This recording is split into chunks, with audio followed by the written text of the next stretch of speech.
Bonjour à toi, ça me fait plaisir de te voir aujourd'hui, de te rencontrer pour te raconter un album de Noël. J'ai choisi un album que j'aime particulièrement. Il s'agit du lutin trop petit.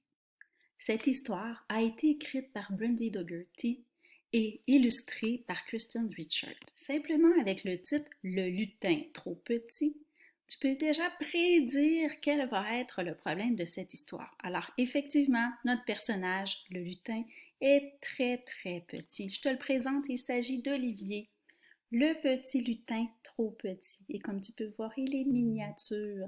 C'est un autre mot pour dire petit. Olivier est un lutin. Il vit au pôle Nord avec sa famille. Il y a de nombreux lutins au village du Père Noël, mais Olivier est le plus petit. Noël approche et Olivier est très impatient. Qu'est-ce que ça veut dire impatient? Il a hâte, il a très très hâte. Cette année, il va enfin découvrir dans quel atelier du Père Noël il va travailler. C'est pour ça qu'il a hâte. Alors, sera-t-il à la fabrique de vélos, à la pâtisserie, écrira-t-il des livres à la librairie ou peut-être qu'il fabriquera des jouets à l'atelier de jouets? Il doit d'abord se rendre dans chaque atelier pour voir lequel lui convient le mieux. Olivier commence par l'atelier de jouets où travaille sa mère. Il essaie de fabriquer des ours en peluche tout doux, mais il disparaît dans un grand tas de mousse. Olivier! S'exclame un lutin. Mais je crois que tu es trop petit pour travailler dans l'atelier de jouets, Olivier, dit sa maman. Pourquoi n'iras-tu pas plutôt aider ton père à la fabrique de vélos? Olivier se rend donc à la fabrique de vélos. Je viens vous donner un coup de main, s'exclame-t-il. Il observe comment les lutins installent les roues, les selles, les guidons et les sonnettes. Mais les outils sont trop gros pour les petites mains d'Olivier. Tu devrais aller voir ton frère à la pâtisserie, lui dit son père. C'est peut-être là-bas que tu trouveras ta voie. Trouver sa voie, je crois que c'est trouver le travail qui lui convient le mieux, qu'il est fait pour Olivier. Olivier se rend donc à la pâtisserie. Les lutins préparent des biscuits de Noël et des carrés aux cannes de bonbons. Olivier remue la pâte à biscuits lorsqu'un lutin s'écrie « Fais attention! » Le petit Olivier est tombé dans la marmite géante. Désolé, Oli, tu es trop petit pour faire la pâtisserie, lui dit son frère. Tu trouveras peut-être ta voie à la librairie. Olivier arrive donc au dernier atelier du Père Noël où travaille sa sœur. C'est ici que les écrivains inventent des histoires formidables et que les artistes dessinent des illustrations merveilleuses. Est-ce que je peux vous aider? Demande Olivier. Oui, avec plaisir, répondent les lutins. Mais l'encrier n'est pas à sa portée et la pile de papier est très haute. Oh, Oli! S'écrie sa sœur. Faire un livre, c'est plus compliqué et plus salissant que ça en a l'air. Olivier décide d'aller se promener. Il est triste. Au fond de lui, Olivier sait que même s'il est tout petit, il est capable de faire quelque chose de spécial. Soudain, il entend des bruits de sabots dans l'étable. À l'intérieur, tous les rennes sont rassemblés autour de Puce, la petite dernière du troupeau. Elle est minuscule, comme Olivier. Qu'est-ce que ça voulait dire, minuscule? Elle est très, très, très petite, elle aussi. Et c'est au tour de Puce d'avoir vraiment hâte. Elle est impatiente. Puce veut vraiment faire partie de l'attelage du Père Noël. Elle s'entraîne pour le grand soir. Elle bondit, elle gambade et elle cabriole, mais elle n'arrive pas à voler. Tu te souviens, dans l'une des histoires que nous avons racontées ensemble, nous avons parlé du mot gambader. Qu'est-ce que ça veut dire le mot gambader? C'est se promener en sautillant, oui. Et faire des cabrioles? Faire des pirouettes, oui. Sa maman s'approche d'elle et l'embrasse tendrement. Puce est encore trop petite. Elle est trop petite pour faire partie de l'attelage du Père Noël. Puce est très triste. Ça me fait vraiment penser à ce qui se passe pour notre ami Olivier. Olivier voudrait vraiment lui remonter le moral.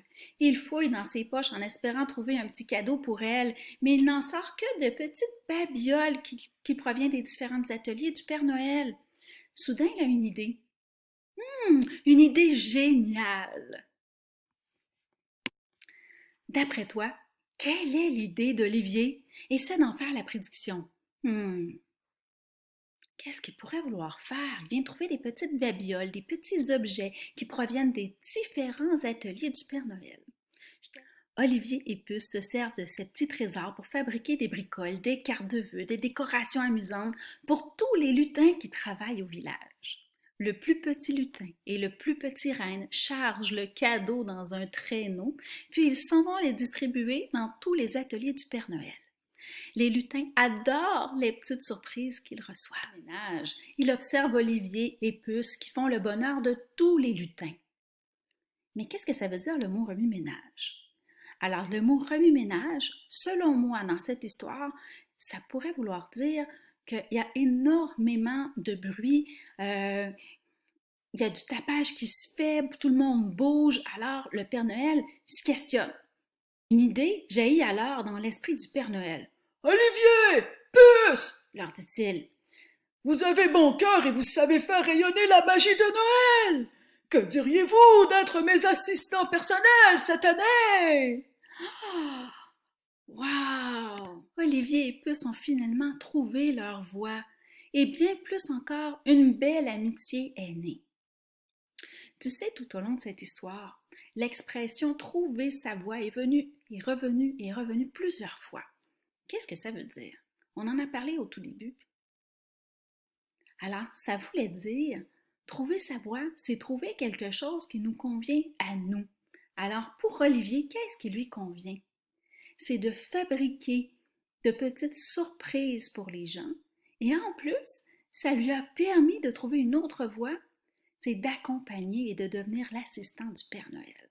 Maintenant que cette superbe histoire est terminée, on va quand même aller travailler un peu. Alors, on va aller revoir certaines choses qu'on travaille souvent ensemble, toi et moi. Alors, on va aller voir quand se passait l'histoire, où se passait l'histoire et qui étaient les différents personnages. Alors, notre premier travail consiste à déterminer quand se passait cette histoire-là.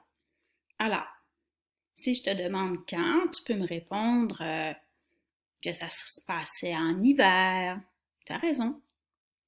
Tu pourrais me répondre aussi que ça se passait quelques jours avant Noël. Est-ce que tu pourrais me dire que ça se passait le jour de Noël? Non, parce qu'on est dans les préparatifs de Noël. On est en train de préparer tout ce qu'il faut pour fêter Noël. Alors, une des images du livre nous le prouve. Je te la fais apparaître ici. Alors, dans cette image-là, l'auteur avait écrit « Noël approche » et Olivier est très impatient. Donc, avec ce passage-là, on savait qu'on n'était pas encore rendu en Noël, mais qu'on était dans les préparatifs parce qu'il allait aussi trouver le travail qu'il allait faire dans les préparatifs de Noël. Ma deuxième question, c'est où se déroulait cette histoire? Le où, ça peut être un endroit comme une maison, un centre commercial, une patinoire, ça peut être à l'intérieur, c'est-à-dire dans d'une habitation, comme à l'extérieur, dans la cour de récréation, au parc. Mais dans ce cas-ci, dans cette histoire-là particulièrement, je cherche à réfléchir où se passe l'histoire. À un certain moment, il est à la fabrique de vélos. À un certain moment, il est à la pâtisserie, il va à la librairie, il va à l'atelier de jouets. C'est vrai qu'il parcourt plein d'endroits. Mais tous ces endroits-là se regroupent dans un lieu bien spécial qu'on appelle le pôle Nord. Donc, c'est l'endroit, c'est le où se passe cette histoire, au pôle Nord. Puis ma troisième question est la suivante. Qui sont les personnages principaux?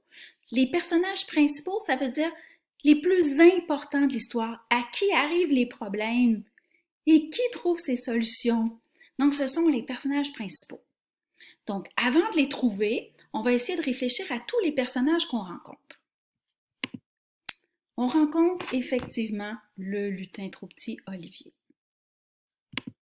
On rencontre ensuite son papa, son frère. Il va ensuite même rencontrer sa sœur à l'atelier de la librairie. Il va voir sa mère. Puis, très triste parce qu'à tous les ateliers qu'il va avoir fréquentés, il ne sera pas capable d'effectuer le travail parce qu'il est trop petit. Alors, il va aller rencontrer Puce, qui est vraiment tout petite elle aussi. Elle vit presque le même problème parce qu'elle ne peut pas encore faire partie de l'attelage du Père Noël. Donc, elle ne peut pas aller faire le voyage avec tous les autres reines.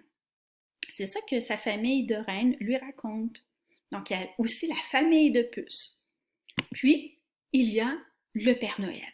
Parmi tous ces personnages, lesquels sont les plus importants? À qui arrivent les différents problèmes? Effectivement, c'est Olivier, le personnage principal de cette histoire. C'est à lui qu'arrivent tous ces problèmes, toutes ces mésaventures. Et puis, c'est lui qui finit par trouver sa voie à la toute fin. On peut dire que Puce, l'ami d'Olivier, la petite reine, est en fait un personnage secondaire. Il lui arrive aussi des aventures, mais ce n'est pas le personnage le plus important de cette histoire. J'en profite avec la fin de cette capsule pour te souhaiter un joyeux temps des fêtes, un joyeux Noël. J'espère que tu vas passer du bon temps en famille avec ta cellule familiale à toi. Au revoir. J'ai hâte de te voir au mois de janvier.